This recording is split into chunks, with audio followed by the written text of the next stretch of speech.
কোনো প্রকার ঝামেলা ছাড়াই যারা সহজে মজাদার নাস্তা তৈরি করতে চান তারা শুধুমাত্র একটি ডিম আর ময়দা দিয়েই তৈরি করে ফেলতে পারবেন এই মজাদার নাস্তাটি। খেতে দুর্দান্ত মজার হয় আর তৈরি করার প্রসেস তো খুবই ইজি, ছোট বাচ্চারা তৈরি করতে পারবেন, এতটাই সহজ।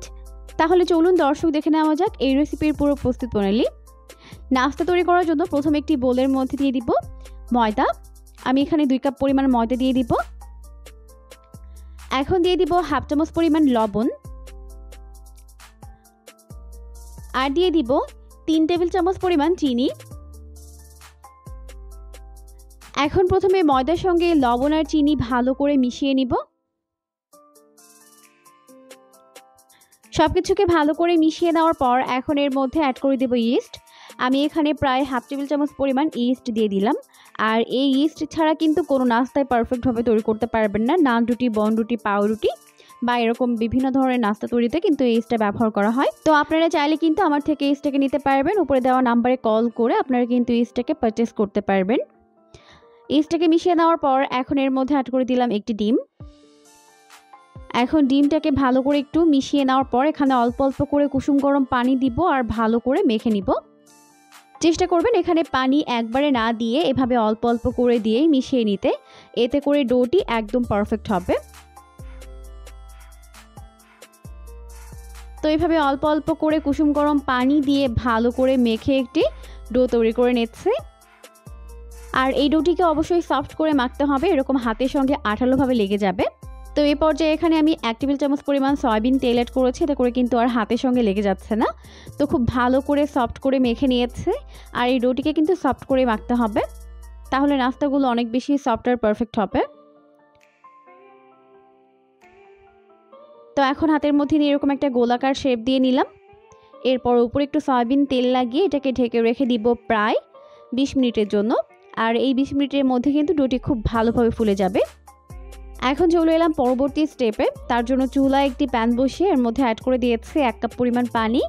এখন দিয়ে দিব 1/4 কাপ পরিমাণ গুঁড়া দুধ। এরপর দিয়ে দিচ্ছি 1/4 কাপ পরিমাণ ময়দা। এখন সবকিছুকে প্রথমে ভালো করে হ্যান্ড হুইক্স দিয়ে মিশিয়ে নিব। তো চুলা অন করার আগেই কিন্তু এগুলোকে ভালো করে মিশিয়ে নিতে হবে। এরপর এখানে অ্যাড করে দিব 2 টেবিল চামচ পরিমাণ চিনি। এখন আবারও সবকিছুকে হ্যান্ড হুইক্স দিয়ে মিশিয়ে নিচ্ছে। সবকিছুকে মিশিয়ে নেওয়ার পর এখন এটাকে অনবরত নাড়তে হবে, নাড়াচাড়া কিন্তু বন্ধ করা যাবে না, তাহলে নিচ থেকে লেগে যাবে। এই পর্যায়ে এখানে অ্যাড করে দিলাম খুবই সামান্য পরিমাণে ভ্যানিলা এসেন্স, এতে করে কিন্তু নাস্তার মধ্যে সুন্দর একটি ফ্লেভার আসবে। তো সবকিছুকে একত্রে খুব ভালো করে এখন মিশিয়ে নিচ্ছে। আর এই পর্যায়ে কিন্তু একদমই নাড়াচাড়া বন্ধ করা যাবে না, তাহলে কিন্তু নিচ থেকে লেগে যাবে। তো এভাবে নাড়তে নাড়তে এটাকে একটা ঘন ক্রিম তৈরি করে নিতে হবে। এখন দেখতেই পাচ্ছেন অনেকটা ঘন হয়ে গেছে। তো এখন এটাকে চুলা থেকে নামিয়ে ভালোভাবে ঠান্ডা করে নিব, কারণ এটা যখন ঠান্ডা হয়ে যাবে তখন কিন্তু আরও অনেকটাই ঘন হয়ে যাবে। তো এখন এটাকে নামিয়ে নিচ্ছে। এদিকে 20 মিনিট পর দেখতেই পাচ্ছেন আমাদের ডোটি কিন্তু ভালোভাবে সেট হয়ে গেছে ফুলে। এখন এটাকে মথে এর ভেতরে থাকা বাতাসটিকে বের করে দিচ্ছে। এখন হাতের মধ্যে নিয়ে এরকম একটা গোলাকার শেপ দিয়ে নিচ্ছে। এরপর আমি এটাকে বেলে নিব, আর বেলার সুবিধার্থে একটু ময়দা ছড়িয়ে দিয়েছে, এতে করে যেন লেগে না যায়। এখন এটাকে চারপাশে ঘুরিয়ে ঘুরিয়ে মোটা করে বেলে নিতে হবে, খুব বেশি চিকন না, আবার মোটা করেও বেলা যাবে না। আমি এর পুরোটা আপনাদেরকে দেখিয়ে দিচ্ছি কীরকম হবে। তো এইভাবে চারপাশে ঘুরিয়ে ঘুরিয়ে এটাকে বেলে নিয়েছে। এখন এটাকে কেটে নিচ্ছে। তো প্রথমে চারপাশের অসমান অংশগুলোকে কেটে নিতে হবে। এরপর এটাকে এরকম করে স্কয়ার শেপে কেটে নিচ্ছে। দেখতেই পাচ্ছেন আমি কিভাবে করে নিচ্ছে। তো সবগুলোকে এভাবে কেটে নিতে হবে। তো এখন আমাদের সবগুলো নাস্তার শেপ কেটে নেওয়া হয়ে গেছে। এখন এগুলোকে ফ্রাই করে নিব। তার জন্য চুলায় একটা প্যান বসিয়ে দিয়েছি, যথেষ্ট পরিমাণে সয়াবিন তেল দিয়ে তেলটিকে ভালোভাবে গরম করে নিয়েছে।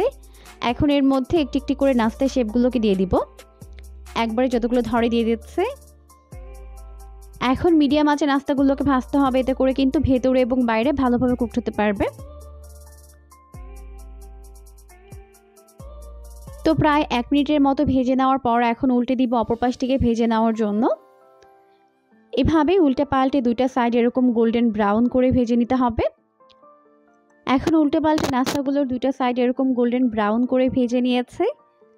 তো এই পর্যায়ে নাস্তাগুলোকে ভেজে নেওয়া হয়ে গেছে। এখন ভালোভাবে তেল ঝরিয়ে তেল থেকে উঠিয়ে নিচ্ছে।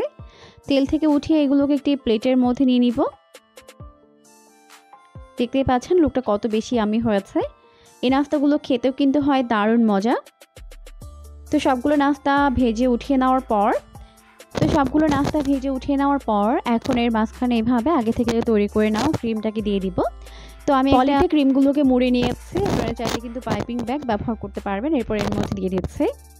এই নাস্তাগুলো খেতে কিন্তু ভীষণ মজার হয়েছে। অবশ্যই বাসায় ট্রাই করবেন, দেখবেন পরিবারের সবাই পছন্দ করবে। পরবর্তী ভিডিও দেখার আমন্ত্রণ জানিয়ে আজকের মতো বিদায় নিচ্ছি।